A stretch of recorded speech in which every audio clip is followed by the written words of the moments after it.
The one thing I don't like is that optics changed every year for the last 4 years, That's and so that insane.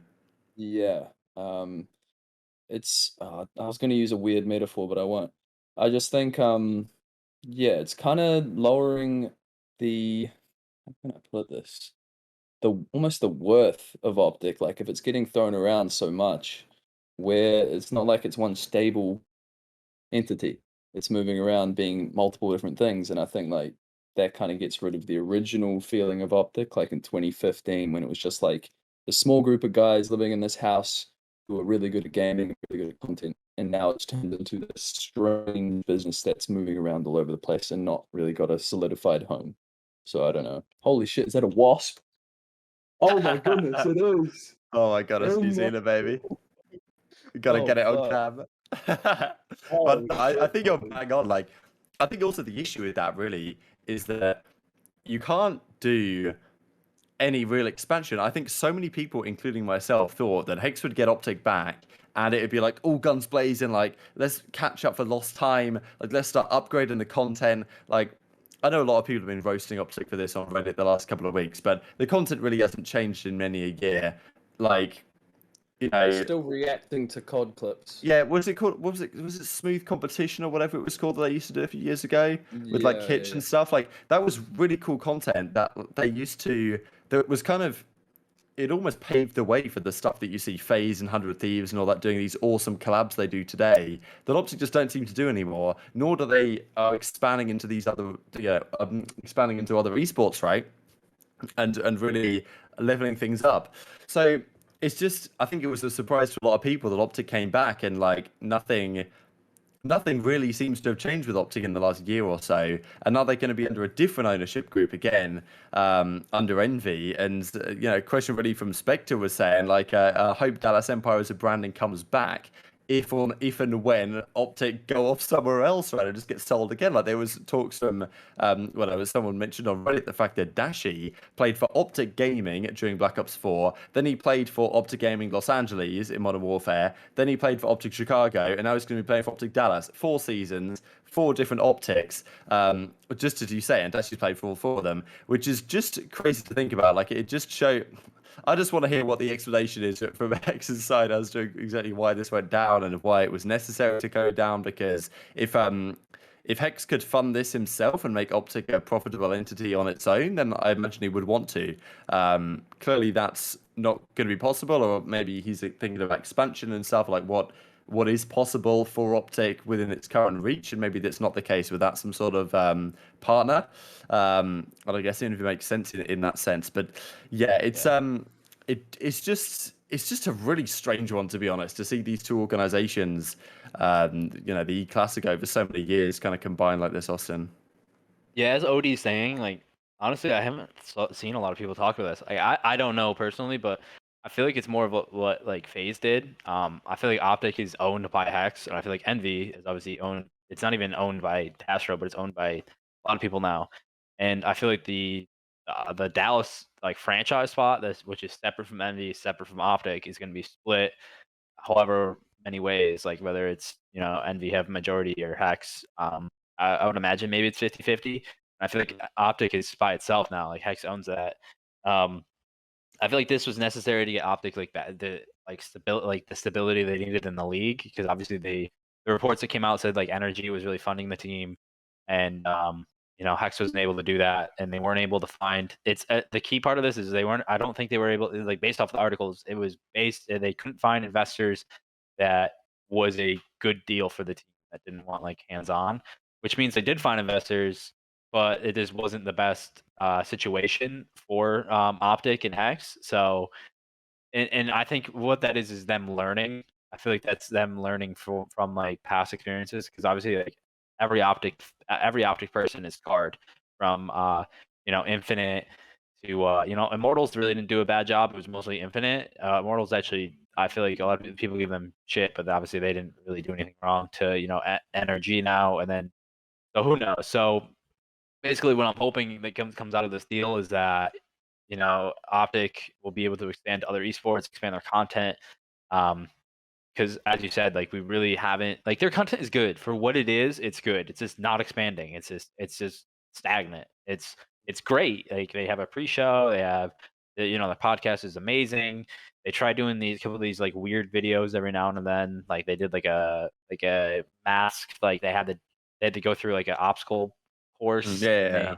they did the roasting each other one. So like I don't like they try to do those like smaller things, but like hopefully we do see them doing bigger content stuff like we see other orgs doing that. But to do that, you need stability, you need funding, you need to be able to start a project and know that you can improve and finish the product. So I do think Envy's gonna give them the foundation, the stability, the professionalism. Like not that they didn't have it, but OpTic's gonna bring the content, the name, the big players, the fan base. So they're gonna merge that for the franchising.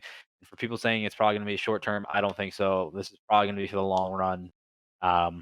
You don't like You don't do these like yeah, planning to you break it don't up. do this for a year or two, right? Like unless HECZ just goes and gets like crazy funding and can afford it by himself, um, then that. But I feel like this deal is happy for him because he can focus on the content. He runs the team, and he's gonna be able to improve OpTic with the stability of Envy. And they're gonna like it's not a rivalry anymore. They're gonna be helping each other. It's gonna be like building together instead of what it is. So because I feel like we were on the brink of based off like the reports I've read and stuff like that, we were on the brink of not having OpTic in the league, and that would have been horrible. So like this is a very Jesus. good um like acceptance because if Energy wasn't able to fund it and OpTic wasn't able to find the funding and Envy wasn't able to merge with it, would we have OpTic this year? And based off the reports, like Energy, like I was reading the Jacob Wolf and Crone ones, is Energy gave him a timeline,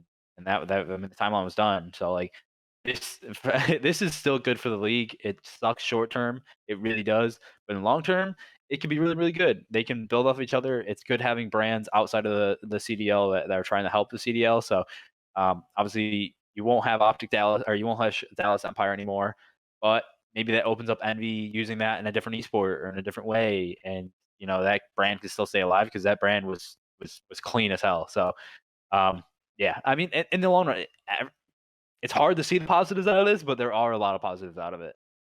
Yeah. Yeah, I'm gonna just break it down a little bit.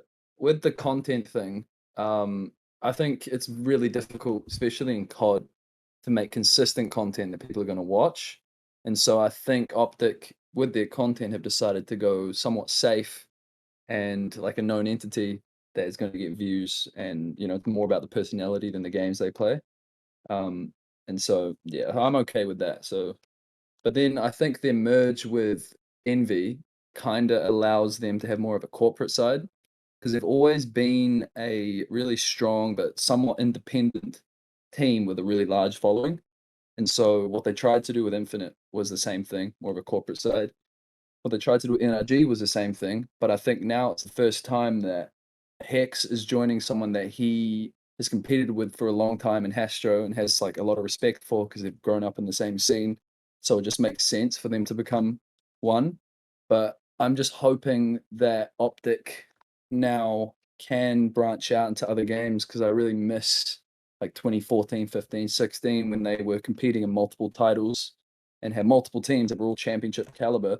And it's just sad that that's no longer the case. It's kind of just a COD team named OpTic that's getting tossed around. Would you Who rather have a isn't? content team though? Like what kind of like XSET is doing? There's a Brazilian organization, Loud, that is basically they have a couple competitive teams, but it's all content. Would you rather have that for OpTic or try for them to try to get into other esports? Because I just don't know if they have the budget to be picking up Yeah, like but if OpTic's in like CS again, like you don't want them to be like the 42nd best team in CS, right? no, no, no, no. I just if they picked up a Val team and they're like top 5, I'd be happy with that. But that wouldn't Yeah, but happen. that's like millions of dollars, and Yeah, yeah, yeah, yeah. I would almost Um, rather have that money spent in improving content because with all the personalities that I already have, you could get a lot more and improve the They do content. so And much good stuff, man. yeah, I agree. I think that's where my money would go. It's just Hex has got to be looking at like what Nadeshot's doing over 100 Thieves and what like these other organizations are doing that have like leveled up and just completely blown past OpTic the last few years. Like since the whole infinite acquisition type stuff, like OpTic was leading the way in esports for a while, as you say, Lion, when the content was out of control, but they were also dominating. Like they had the Halo team, they had the Gears of War team, they had a CS team that won the E League like season 2, whatever the playoffs thing Yeah, and the was. COD team was Best COD dominated. team in the world. They had like insane content, like absolutely killing the game all across the park. And that's completely fallen off to the point where it's now like, well, you know, where do they rebuild from? But I just see so much of the stuff that 100 Thieves and these other organizations are doing, and even NRG, Yeah. right, themselves, like the actual main organization. Like they put out content that gets insane views on like Fortnite stuff and like content creators that I have no idea who they are, but like clearly people love their stuff, right? And the amount of like the great personalities on OpTic is what makes that team. And there's been a lot of talk like if Nadeshot and Scump, if HECZ and OpTic weren't in kind of right place, right time when Nadeshot and Scump, where would it be today? That's an interesting question, but you still have the opportunity to use Scump and the other great personalities you still have on that organization, because pretty much everyone who was a part of OpTic and that kind of family wants to still be there. You've got Big Time, you've got Karma, you've got Formal. Like you could do some really cool stuff if you started to expand that content team and make it, and just you know, bring some other people on to actually direct that stuff, right, rather than HECZ just leading the show and doing Pine Park and dealing with all the OpTic stuff by himself. Like I don't know if maybe this Envy move is going to help him kind of delegate and bring, because that's what Hastro did, right? He stepped back from being the CEO to be the chief gaming officer to let someone else step in to actually do the CEO role, so he gets to do what he wants to do where he's effective, and someone else gets to do, you know, what he wants to do where he's effective. And maybe, like, I don't know, maybe this could be the revival of OpTic, right? Which I think it'd be good to see for everyone. I just hope they don't rush, because like what I love that like Hastro and Nade did is they were the stupidest men in the room, which means like they surrounded themselves with so many smart people that knew what they were doing. Like every successful businessman wants to be the dumbest man in the room, because that means you have the right group around you. And like I don't know, I feel like OpTic has never had like they've been a lot of great personalities in a family environment, but like after the like selling and it just didn't go well, they stalled. Like 100 Thieves and NRG even and FaZe is like what OpTic should have been, and just I almost think it's like too late now. Like, it's so rough, but I almost think it's too late, because um if I'm OpTic, you kind of got to like start small and like building back up. And I have a feeling they're just gonna try to go big, and if it's like if it works, it works, and they'll start growing again. But they Yeah. need the stability, they need the infrastructure around them, they need to slowly build it up. Like do like more Yeah. content series that become regular. Like the OpTic podcast is a regular. Like you need other programming around that, and then build yourself up from there. Start small, build your infrastructure, build your foundation, use Envy the way that they should be used, and then grow from there. Not make a huge slam dunk, but who knows?